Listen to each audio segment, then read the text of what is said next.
সরাসরি লড়াই, মাঝখানে কোনো কুচো ফুল নেই, মাঝখানে কোনো বেল ফুল নেই, মাঝখানে কোনো জুঁই ফুল নেই, মাঝখানে কোনো তৃণমূল নেই, ওই ঘাসের ওপর তিনটে ফুল, কিচ্ছু নেই। একদিকে আছে বিজেপি, একদিকে আছে বিজেপির চিহ্ন, বিজেপির প্রতীক, একদিকে আছে বিজেপির মতো সাম্প্রদায়িক দল, ফ্যাসিস্ট দল, যারা দেশের সংবিধানকে নষ্ট করতে চাইছে, ধ্বংস করতে চাইছে, মানুষে মানুষে হিন্দু মুসলমানের নামে বিভেদ সৃষ্টি করতে চাইছে, পেট্রোল ডিজেল রান্নার গ্যাসের দাম বাড়িয়ে মানুষের জীবন যন্ত্রণাকে বাড়িয়ে দিচ্ছে, সাধারণ বেকার যুবক যুবতী, তাদের হাতে চাকরি নেই, কাজ নেই, ছাত্রছাত্রীরা পরীক্ষা দিতে যাচ্ছে, দেখতে গিয়ে দেখছে তাদের পরীক্ষার যে প্রশ্নপত্র, সেই প্রশ্নপত্র লিক হয়ে গেছে। গোটা ভারতবর্ষটাকে যারা আম্বানি আর আদানির হাতে তুলে দিতে চায়, গোটা ভারতবর্ষের সংবিধানকে যারা বদলে দিতে চায়, যারা দেশের স্বাধীনতাকে অস্বীকার করতে চায়, যারা এদেশের 130-40 কোটি মানুষকে হিন্দু মুসলমানের নামে ভাগ করে মানুষে মানুষে দাঙ্গা লাগাতে চায়, সেই দলের সাথে সরাসরি লড়াই। আর ওই বিজেপির সাথে যদি সরাসরি লড়াই করতে হয়, লাল ঝান্ডা ছাড়া ও লড়াই কেউ লড়তে পারবে না।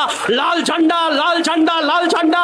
সিপিআইএম কে শক্তিশালী হতে হবে, লাল ঝান্ডাকে শক্তিশালী হতে হবে। লাল ঝান্ডা যত বেশি শক্তিশালী হবে, যত বেশি কৃষক, যত বেশি শ্রমিক, ছাত্র ছাত্রী, পিছিয়ে পড়া মানুষ, সংখ্যালঘু মানুষ, হিন্দু মানুষ, মুসলমান মানুষ, যারা সমাজে এক হয়ে বাঁচতে চায়, যারা মনে করে বিজেপির বিপদ থেকে এই দেশকে বাঁচাতে হবে, তাদের কাছে একটাই ঝান্ডার রং, সেই ঝান্ডার রং লাল ঝান্ডা। দলের নাম সিপিআইএম, কমিউনিস্ট পার্টি। এর বাইরে অন্য কোনো দল বিজেপির বিরুদ্ধে লড়াইতে তাদের ক্রেডিবিলিটি নিয়ে প্রশ্ন দাঁড়িয়ে যায়। আমরা বারংবার বলেছিলাম, এই তৃণমূল 2011 সালে গোটা রাজ্যে যখন জিতেছে, ভাঙড়ে হেরেছে, আমরা বলেছিলাম এই তৃণমূল গোটা দেশ জুড়ে যখন বিজেপি, সেই বিজেপি যখন কেউটের ফোনা দেখাতে চাইছে, সেই বিজেপি যখন রাজ্যের দাপট দেখাতে চাইছে, আমরা সেই সময়তে রাজ্যের মানুষকে বোঝানোর চেষ্টা করেছিলাম, লোকসভা ভোট বা লোকসভা ভোট বা বিধানসভার ভোট কোনো আলাদা বিষয় নয়। গোটা নির্বাচনী প্রক্রিয়া বাদ দিয়ে 365 দিনের রাজনীতিতে আমরা বোঝানোর চেষ্টা করেছিলাম, আসলে আরএসএস এর বিভিন্ন রাজনৈতিক দলের মধ্যে যদি একটা হয়ে থাকে বিজেপি, তাহলে আরেকটা রাজনৈতিক দলের নাম হবে তৃণমূল কংগ্রেস। আমাদের দুর্ভাগ্য, আমরা সেদিনকে বোঝাতে পারিনি, আমরা মানুষকে বোঝাতে পারিনি, আমরা মানুষের মন জয় করতে পারিনি।